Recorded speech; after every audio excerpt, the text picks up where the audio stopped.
Les mains de nos ancêtres, la bénédiction divine, pour que l'idée qui a poussé ces autorités à asseoir ce projet dans la sous-région puisse avoir un impact très positif sur les populations.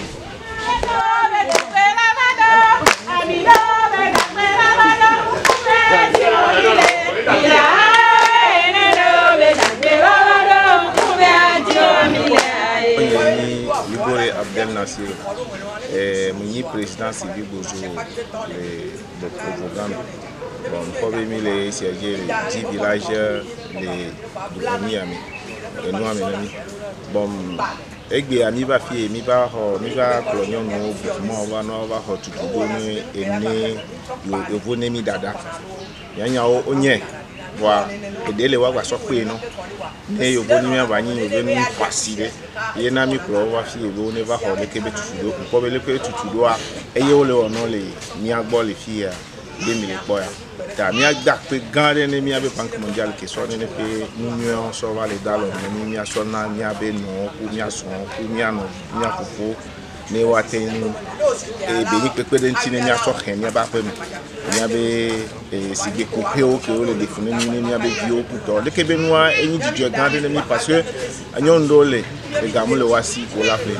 Bon les monde pourquoi américain et là na wacha on la fait quoi bien venir pour la choix avec bio pour wate non. Financé conjointement par la Banque mondiale et le gouvernement togolais par le biais du projet Waka Rezip du ministère togolais de l'environnement et des ressources forestières, l'atelier de formation des femmes transformatrices de noix de coco en huile de coco à l'endroit des participants venant des villages riverains du Boko-Zoula s'inscrit dans le cadre de la mise en œuvre du sous-projet sauvegarde du patrimoine naturel et restauration de la biodiversité. Ce sous-projet porté par Civic Bozo avec l'appui et accompagnement technique de l'ONG Avotoud. Et ceci fait suite à l'atelier qu'on avait organisé pour ce qui est de la gestion administrative et financière des SCOOPS, des sociétés coopératives de production. Donc cette fois-ci, c'est une formation professionnelle. Professionnelle, cela sous-entend un renforcement des capacités des femmes qui produisaient déjà de l'huile de coco. Maintenant, nous voulons les amener à produire des huiles de coco de qualité et d'arriver également à la conserver, à bien les conditionner, pourquoi pas pour l'exportation. Parce que vous n'êtes pas sans savoir que les réalités du milieu nous ont révélé que les femmes, sachant bien que l'huile d'arachide est moins chère que l'huile de coco, se permettent alors de mélanger les deux huiles en les proclamant comme huile de coco. Donc quand nous les exportons en matière de dosage, cela donne des résultats très négatifs. Donc cela va de soi que nous puissions les renforcer et profiter par la même occasion pour pouvoir les sensibiliser à ne pas se comporter ainsi, afin que nous soyons crédibles vis-à-vis de l'intérieur comme vis-à-vis de l'extérieur de notre pays. La valorisation de l'huile de coco dépend également du respect de la norme qualité et des critères de santé publique indéniables pour que le produit soit coté sur le marché international et permettre une bonne accessibilité du marché. Cette séance de formation vise à mettre un accent particulier et aussi à sensibiliser sur la nécessité de prendre soin de la qualité en matière de goût, d'odeur, de conservation et de préservation de la santé des consommateurs de l'huile de coco.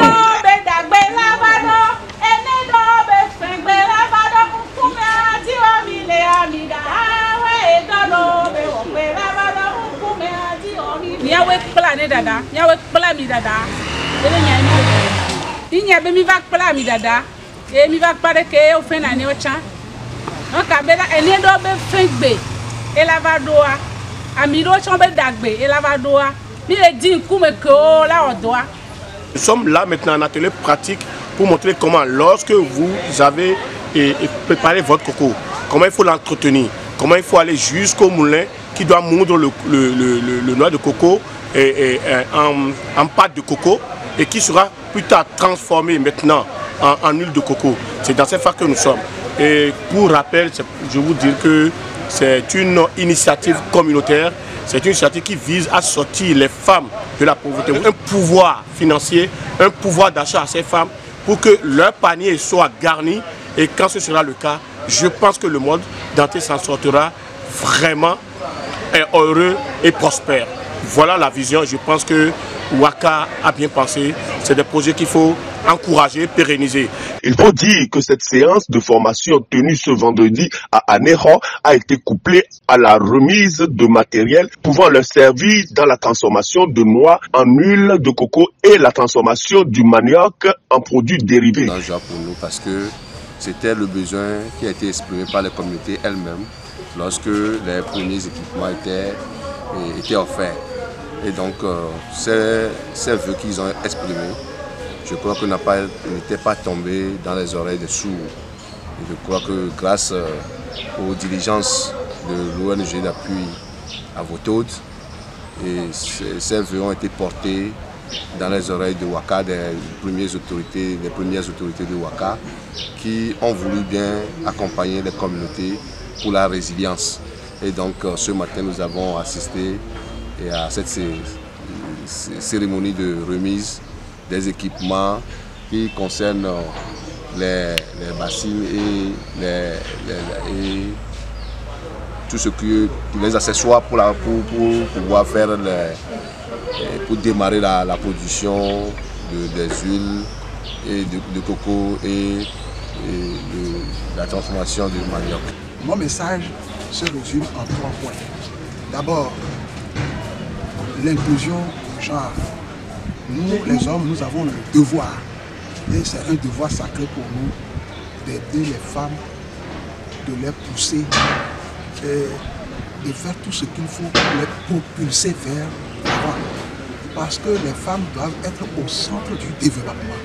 Et quand la femme a son autonomie financière, elle participe aisément à la vie de la famille et partant à l'essor économique de son milieu, son quartier, son village, sa commune et tout le Togo. Donc j'avais insisté sur ce point. Les femmes constituent des ressources incontournables dans le développement humain, social, économique de nos localités. Ensuite, elles sont arrivées ici déjà nantis d'un certain bagage dans la transformation de nos produits locaux, principalement la production de l'huile de coco. Mais on les a appelés pour une formation, je leur ai rappelé que c'est plutôt une séance d'échange d'expérience qui leur permettra de renforcer d'abord leurs compétences et d'améliorer ces compétences-là dans le travail qu'elles font déjà. Et c'est une très bonne chose. C'est un rencontre de partage. Voilà. Le troisième point, c'est la pérennité de leur projet. Si ce projet doit mourir, cela proviendra d'elles. Elles qui sont les premières bénéficiaires de cet accompagnement-là.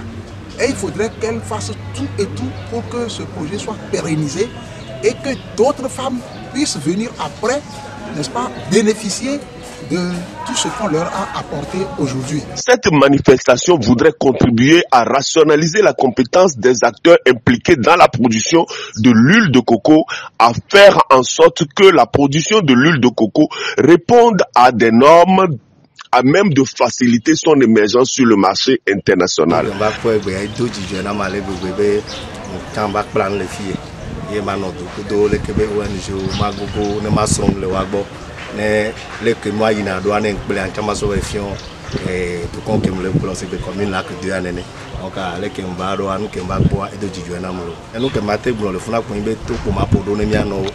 le bébé nous coulons ya projet à moi mais pas taille pour gommer les mains. On te pour gommer les mains.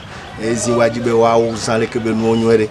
Nos ignorer et be dévia et là encourager à me couler les perouanti à me couler accompagner ouais. Et là na bene bien me couler cha va les biole que nous alors tout con pour un peu watsɔ la te kpɔ. Enuko mi le dia o la sudu na si pour amudo nse mi be nya yi dɔdzi mi le ŋgbɔdome na mi akpe na mi lo.